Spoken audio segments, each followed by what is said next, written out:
حضرت عمر رضی اللہ تعالیٰ عنہ روایت کرتے ہیں کہ زید بن سعنہ نامی ایک یہودی تھا جس کو حضور نے قرض دینا تھا۔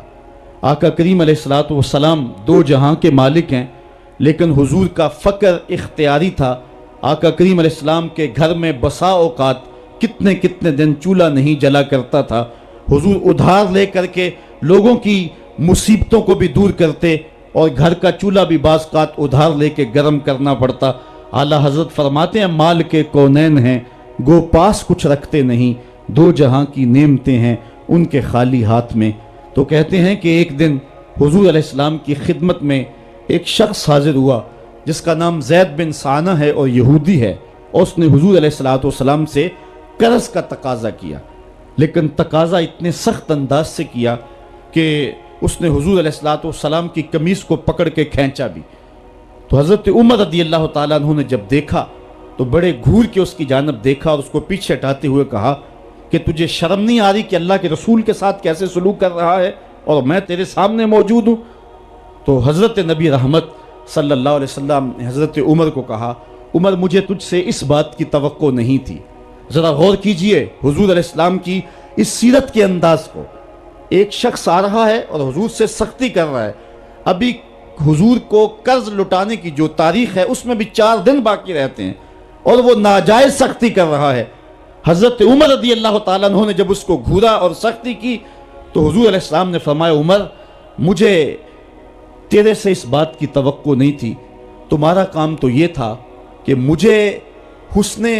ادا کی تلقین کرتے کہ اچھے انداز سے قرض واپس کرو، اور اس کو جو ہے وہ نرمی کی تلقین کرتے، اور پھر آقا کریم علیہ السلام نے فرمایا اس کا قرض ادا کر دو، اور اے عمر جو تم نے اس کو گھورا ہے اس کے بدلے میں 20 وسق زیادہ کھجوریں بھی تم اس کو دو گے۔ تو زید بن سعنہ نے جب حضور علیہ السلام کی اس سیرت اور اس کردار کو دیکھا، اور حضرت عمر رضی اللہ تعالیٰ عنہ 20 وسق اس کو کھجوریں دے رہے تھے، تو اس نے حضرت عمر کو بتایا کہ میں یہودی ہوں اور میں نے تورات کے اندر نبی آخر الزمان کی شان اور عظمتوں کے بیان کو پڑھا ہے، یہ بات ابھی رہ گئی تھی، باقی ساری نشانیاں میں نے حضور میں دیکھ لی تھی، اب یہ نشانی رہ گئی تھی، آج میں نے یہ بھی دیکھ لی۔ اور پھر وہ حضور کی خدمت میں حاضر ہو کر اسلام کے دائرے میں داخل ہو کر حضور کا عبدی غلام بن۔ حضرت معاذ بن جبل رضی اللہ تعالیٰ عنہ فرماتے ہیں کہ ایک دن حضور گلی سے گزر رہے تھے اور میں ایک جانور کی کھال اتار رہا تھا، اور مجھے کھال اتارنے کا طریقہ نہیں تھا، مجبوراً مجھے کھال اتارنا پڑی۔ تو حضور گزرے تو مجھے دیکھا کہ معاذ بن جبل کو کھال اتارنا نہیں آ رہی، تو حضور رک گئے اور آقا کریم نے فرمایا معاذ ٹھہرو ذرا میں تمہیں بتاتا ہوں کہ بکری کی کھال کیسے اتاری جاتی، اور آقا کریم آگے بڑھے اور حضور نے خود جو ہے وہ کھال اتاری، اور پھر مجھے فرمایا معاذ ایسے کھال اتارا کرتے ہیں۔ آج ہم اپنے بڑے پن کو اور اپنی عظمت کو اس انداز سے لوگوں کے سامنے رکھنا چاہتے ہیں کہ ہم جو ہے وہ ٹشو کا ایک ٹکڑا بھی نہیں پکڑ سکتے، اور وہ بھی پکڑانے کے لیے ہمارے پاس ایک خادم موجود ہوتا ہے۔ لیکن آقا کریم علیہ السلام کی زندگی اور حضور علیہ السلام کی سیرت کی سادگی کا حسن اور جمال یہ ہے کہ حضور اپنے کپڑوں کو خود مرمت کر لیتے ہیں اور اپنے دیگر کام خود کرتے ہیں اور بطیب خاطر کرتے ہیں، اور اس میں کوئی چیز اپنے لیے شرمندگی کی محسوس نہیں کرتے ہیں۔ حضرت حسن رضی اللہ تعالی عنہ حضور علیہ السلام کے نواسے بھی ہیں اور آقا کریم علیہ السلام کی صحابیت کا شرف بھی پایا ہے۔ کہتے ہیں کہ کانا یجلس علی الارض، حضور علیہ السلام کی سیرت یہ ہے کہ حضور زمین پہ بیٹھ جاتے تھے، زمین پر بیٹھنے میں حضور شرمندگی محسوس نہیں کیا کرتے تھے، اس کو اپنے سٹیٹس کے خلاف نہیں سمجھا کرتے تھے، زمین کے اوپر حضور بیٹھ جایا کرتے تھے، اور فرماتے ہیں وَيَطْعَمُ، اور زمین کے اوپر بیٹھ کر کے حضور علیہ السلام کھانا تناول فرمایا کرتے تھے۔ حضور کی عادت یہ تھی کہ آقا کریم جب بھی کھانا کھاتے تو حضور جھک کر کے کھانا کھاتے۔ فرماتے ہیں کہ میرے پاس ایک فرشتہ آیا جو کعبۃ اللہ کے صحن میں کھڑا تھا، اور اس کی کمر کعبۃ اللہ کی چھت کے برابر تھی، اتنا اس کا قد تھا، اور اس نے مجھے کہا کہ آپ اگر چاہیں تو آپ کو نبی اور بادشاہ بنا دیتے ہیں، اور آپ اگر چاہیں تو آپ کو عبد اور نبی بناتے ہیں۔ تو فرماتے ہیں کہ میں نے جبریل کو دیکھا، اور جبریل مجھے اشارے سے تواضع کا حکم دے رہے ہیں، تو میں نے عرض کی کہ میں نبی اور عبد بننا چاہتا ہوں۔ تو جب یہ بات حضور نے کہی تو فرمایا عائشہ اگر میں نبی اور بادشاہ بنتا تو یہ جتنے بھی پہاڑ ہیں یہ سونا بن کے میرے ساتھ چلتے، لیکن میں نے اس بات کو اختیار نہیں کیا۔ اور اس کے بعد حضور علیہ السلام جب بھی کبھی کھانا کھاتے تو حضور جھک کر کے کھاتے، جس طرح مالک کی دہلیز سے خیرات ملتی ہے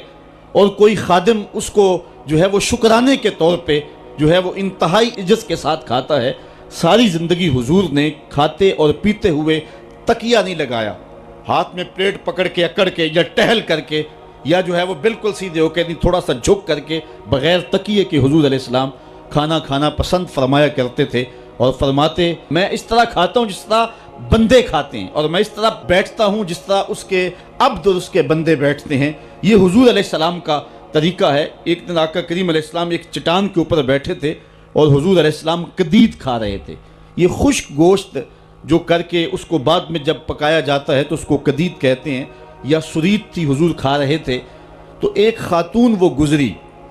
اور اس کے بارے میں اہل علم کہتے ہیں کہ وہ بڑی زبان دراز تھی اور وہ مردوں کو بھی ایسی ایسی باتیں کرتی کہ لوگ جو ہے وہ اس کی شر سے بچا کرتے تھے۔ تو اس نے کہا کہ آپ تو ایسے کھا رہے ہیں جس طرح کے عبد کھاتے ہیں۔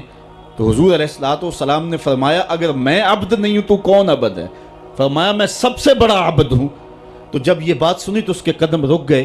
اور اس نے حضور علیہ السلام کی خدمت میں عرض کی کہ حضور آپ پھر اکیلے ہی کھا رہے ہیں، مجھے بھی کھلائیں۔ تو حضور نے ایک لقمہ اٹھایا، فرمایا لو تم بھی کھا لو۔ تو اس نے کہا یہ نہیں، بلکہ جو آپ کے منہ میں ہے میں وہ کھانا چاہتی ہوں۔ تو حضور علیہ السلام نے اپنے منہ کا نوالا نکال کر کے اس کے منہ میں ڈال دیا۔